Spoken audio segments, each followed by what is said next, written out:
Et bonjour à tous et bienvenue sur cette vidéo où on va parler vintage, ancienne machine, un truc qui me plaît bien en ce moment. J'aimerais bien me trouver pour aller me balader à gauche à droite et tout, un trail mais ancien, des années 80-90. Donc je cherche quelque chose un peu dépouillé et on va parler un petit peu de ça. Si ça t'intéresse, abonne-toi, partage, mets un like. Et on se retrouve tout de suite. Tu me diras en commentaire laquelle tu préfères. On commence tout de suite avec cette Suzuki DR600. Tu peux retrouver ce modèle-là. Il y avait le DR500. On ne va pas parler des DR500 ni du 650. Moi, c'est celui-là que je préfère un peu plus.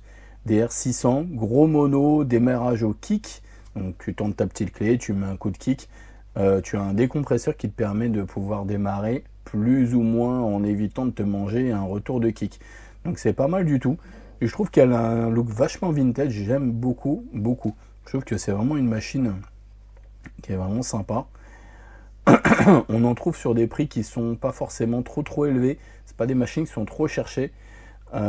Tu vas avoir en édition un peu plus rare la Jebel. C'est une moto, elle a un carénage qui est légèrement différent autour du phare, hein, avec une petite bulle qui va remonter. Le garde-boue avant est un petit peu plus long. Tu as un porte-paquet en alu de mémoire derrière. C'est légèrement différent et tu as un contour dessus en plus. Mais sinon, c'est kiff la même moto, quoi, hein, même partie cycle, etc.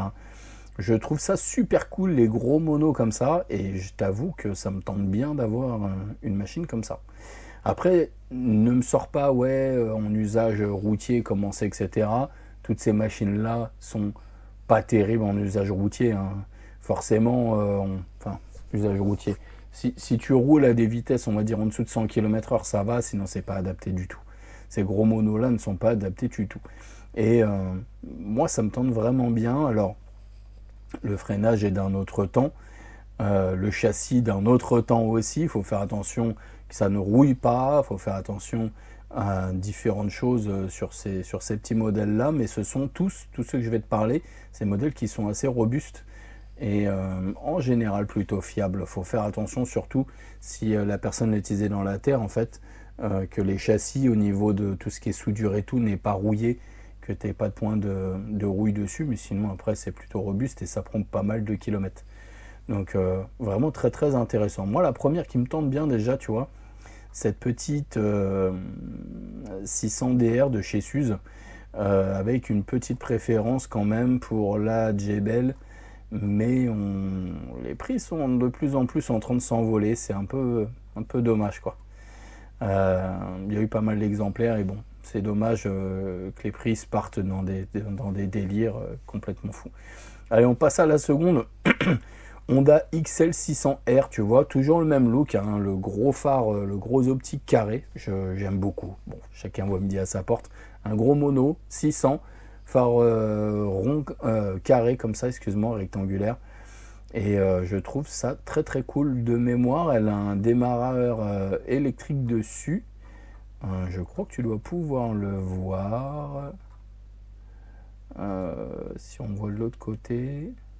Je crois que tu as un démarreur électrique. Dis-le moi en commentaire. Mais il me semble bien que tu as un démarreur électrique sur ce modèle-là. Et plutôt très cool. Alors on peut partir sur des versions qui sont un peu en dessous, hein, comme la DR, qui va être en... Je te mets des images d'illustration. Hein. Mais la DR, tu vas avoir par exemple du 400. Celle-ci en XLR, tu as aussi la XL et la XLS. XLRM aussi, qui a un double optique qui est un peu plus particulier, tu vois. Par exemple là, la roue avant, pour moi, elle n'est pas d'origine. Ça doit être du 19 et d'origine, il me semble bien que tu as du 21. Pareil, si je te dis une connerie, n'hésite pas à me dire en commentaire. C'est fait pour ça. C'est toujours cool qu'on puisse échanger un petit peu. Mais ouais, super machine, plutôt robuste, un gros mono encore. Vraiment sympa, ça me plaît beaucoup ça. Ça me plaît beaucoup. Allez, on passe à la suivante, direct. Yamaha XT600. Tu as la XT600 qui ne démarre que au kick. Et tu as la XTE qui a un démarrage électrique. Elle a été produite, la XT 600, qui est montée après en 650, 660 si je ne me trompe pas. Tu l'as après avec les XTX, XTR qui est dans les années 2000. Donc grosse durée de vie chez Yam pour ce modèle-là. Et tu en trouves à des prix qui sont plutôt intéressants. Pour revenir sur la Honda en termes de prix, je pense que c'est celle avec le prix qui s'envole le plus quand même. Tu peux en trouver dans les 2500 euros, mais ça a tendance à vite monter. Je te parle même pas des versions Ténéré et tout ça, hein, de Yam, parce que dès que tu vas parler les XTZ, je crois, version Ténéré, les prix s'envolent tout de suite. Je sais pas trop pourquoi. Je sais pas. Moi ça me parle plus qu'une super Ténéré, mais bon, chacun voit midi à sa porte. En tout cas, ça, des versions comme ça, avec le kick, tu peux en trouver 2000, 3000 euros. En XTE, ça monte un petit peu plus. Et je parle des vintage, hein, parce qu'après, les modèles qui sont plus récents, avec des têtes un peu moins vintage que ça, forcément, ils les ont mis au goût du jour, bah, ça va être des modèles, tu vas pouvoir en trouver avec des 30 000, 40 000 km. Qui seront dans les 2500, 3000 euros aussi. Donc les gens sont plutôt contents, tu vois, très confortable, ça pour aller au travail et, à merveille. Et pour s'amuser le dimanche, c'est pas mal. Donc les gens sont plutôt satisfaits. Une bonne moto jusqu'aux 110 km/h, tu vois, première moto, toujours dans le garage. Moi je trouve ça super cool. On passe sur une autre moto qui est pas commun. Alors, elle est tellement pas commun que tu vois là, ce que je te montre, c'est même pas celle que je voulais te montrer. Moi, je voulais te montrer la Kawasaki KLR 600. Et là, je te montre une KLR 650.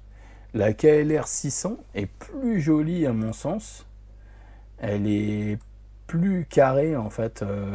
Il n'y a pas les côtés en fait qui reviennent. Elle est plus esthétique. Je la trouve plus jolie. C'est dommage en fait que tu ne trouves pas... tu trouves pas ça, c'est un peu plus vieux. Et c'était déjà des démarreurs électriques dessus, donc elles se différenciaient quand même d'autres, avec démarrage électrique, avec un gros mono 600, et tu te faisais pas chier à kicker comme un gros bourrin. Donc c'était pas mal. Un petit truc aussi que j'avais halluciné quand j'avais vu cette moto, parce que je t'ai dit, je regarde un petit peu à gauche à droite, tu peux durcir ta fourche avec une pompe spéciale que tu mets dessus et ça te permet en fait de comprimer l'air à l'intérieur et d'avoir une fourche qui va être plus dure. Donc tu peux régler ta fourche pneumatiquement. C'est fou quand même de se dire ça hein, dans les années 85 quoi. C'est complètement dingue. Donc ouais, je trouve ça vraiment fou ces petites machines là. On va pas durer trop longtemps sur cette vidéo. Moi je trouve ça cool. Dis-moi ce que tu penses de ces trails un peu vintage, qu'est-ce que tu en penses? On reste sur des tarifs qui sont plutôt cool parce que ça reste sur des prix qui sont en dessous des 3000 euros pour des exemplaires qui sont plutôt corrects. Donc n'hésite pas à me dire en commentaire si tu as d'autres idées de trails anciens, vintage comme ça, sur des prix qui sont relativement contenus. Hein. Alors me sors pas de l'Africa Twin, la Transalp qui est sortie plus tard parce que Transalp c'est plutôt 89-90. Mais n'hésite pas à me dire en commentaire, on en discutera, ce sera avec grand plaisir. On se dit à très vite, n'oublie pas, abonne-toi, pouce, partage. Allez, ciao ciao.